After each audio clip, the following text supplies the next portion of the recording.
You are absolutely not going to believe the story I've got for you today. It's got everything. My brand new fence, our neighborhood's notoriously entitled HOA Karen, her equally entitled son, and a tow truck driver who quickly earned a permanent place in my heart. And it all kicked off on what should have been a completely ordinary afternoon. I had just dropped a small fortune on a gorgeous new vinyl fence for my backyard. It was my pride and joy, bright white, flawlessly installed, every panel perfectly aligned. I was standing at the kitchen window admiring it, feeling ridiculously satisfied, when disaster struck. My neighbor's son, let's call him Kevin, was attempting to back his absurdly oversized truck into their driveway. And let me tell you, he was painfully bad at it. He revved the engine, jerked the wheel too hard, overcorrected. And then bam, he slammed straight into my beautiful, pristine fence. I heard the awful crunch from inside the house. One entire panel cracked and popped loose from its post. My heart started pounding as I rushed outside. Kevin was still sitting in the driver's seat, staring blankly at the damage like he was watching a movie instead of facing the consequences of his own mistake. He didn't even bother to get out. Before I could say anything, his mother, our neighborhood's infamous HOA Karen, came storming out her house. She didn't glance at me once. She marched straight to the broken panel and started prodding it like a health inspector examining expired food. "What is this cheap junk?" she screeched. I was stunned. "Cheap junk? Your son just drove into my fence," I said, struggling to keep my temper in check. She finally turned toward me, planted her hands firmly on her hips. "Well, if your fence wasn't built so poorly, this wouldn't have happened. It's practically on our property line anyway." I honestly couldn't believe what I was hearing. I pointed to the very obvious tire tracks leading from Kevin's truck straight to the shattered panel. "He hit my fence. It's brand new. He needs to pay for the repairs." Kevin finally climbed out, looking more annoyed than apologetic. He shrugged and muttered, "It was an accident." That's when Karen launched into a full-blown tirade. According to her, I was always causing problems.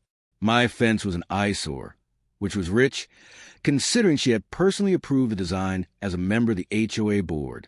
She was making such a dramatic scene that neighbors began peeking through curtains and cracking open doors to watch. Finally, I'd had enough. "Fine, I'm calling the police to file a report." Her face immediately lost color. In an instant, her tone shifted. "Oh, there's no need for that. It's just a small scratch. We can handle this privately." But I was done entertaining her games. I called anyway. When the officer arrived, the entire atmosphere changed. Karen switched to her sugary sweet concerned neighbor persona. "Oh, officer, it's just a tiny misunderstanding." My son barely tapped it. The officer took one look at the busted panel, then at the tire marks, then back at Kevin's truck. He clearly wasn't buying the performance. He began taking statements while Karen repeatedly interrupted, trying to minimize everything. Then came the interesting part. As the officer was filling out the report, he asked who would be covering the damages.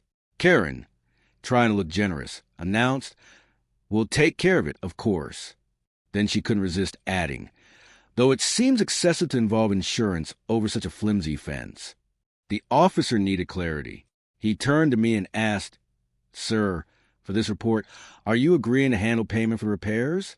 Now, I knew this was mostly procedural, just paperwork. But in that moment, a small, wonderfully petty idea sparked in my mind. I met his gaze, fully aware Karen and Kevin were watching, and said, "Yes, officer, for now, I will take care of the payment." Karen's face lit up with a smug, victorious grin. She thought she had won. She thought I was the type to just swallow the cost and move on. She patted Kevin on the back, and the two of them walked toward their house whispering and laughing. The officer handed me my copy of the report and drove off. They believed the situation was over. It wasn't. The second the patrol car disappeared around the corner, I pulled out my phone. From where I stood, I had a perfect view of Kevin's truck, and that's when I noticed something beautiful. He had parked directly in front of a fire hydrant, a big, bright red hydrant clearly marked as a no parking zone. In our HOA, parking in a fire lane is considered a serious violation, an immediate tow offense. And who was the iron-fisted head of the committee that enforced parking rules? You guessed it, Karen. I had personally seen her call tow trucks over far less. So I snapped a photo, then another. I documented the violation from every possible angle. But I didn't call the HOA. I called the city's parking enforcement and reported an illegally parked vehicle blocking a fire hydrant. They were extremely interested. A tow truck, they assured me, would be dispatched immediately. I went inside, brewed myself a fresh cup of coffee, and took a seat by the window to enjoy the show. It took less than 15 minutes. A massive tow truck rolled down our quiet street and stopped directly behind Kevin's oversized pickup. The driver stepped out, surveyed the situation, and got to work with impressive efficiency. He secured the hooks and prepared to lift. Right on cue, Karen and Kevin burst out of their house. "What are you doing?" "That's my son's truck. You can't take it." Karen screamed. The driver calmly pointed at the hydrant, then at the no parking sign. He wasn't the least bit rattled. Kevin tried pleading. "Come on, man. I was only there for a minute." "Too late, buddy," the driver replied. Karen then spun toward me. I was standing on my porch, casually sipping my coffee in the sunshine. "You did this," she shrieked. "This is retaliation." I took another slow sip and said calmly, "I have no idea what you're talking about. I just noticed a vehicle parked illegally and thought about public safety. Isn't that what you always say at HOA meetings, Karen? Safety first." The expression on her face was priceless, a blend of pure fury and crushing helplessness. She knew exactly what had happened. I had simply applied her own rules with the same ruthless precision she always used on others. The tow truck driver gave me a subtle nod and a grin as he pulled away, Kevin's monster truck dangling behind him, between the impound fees and the parking ticket.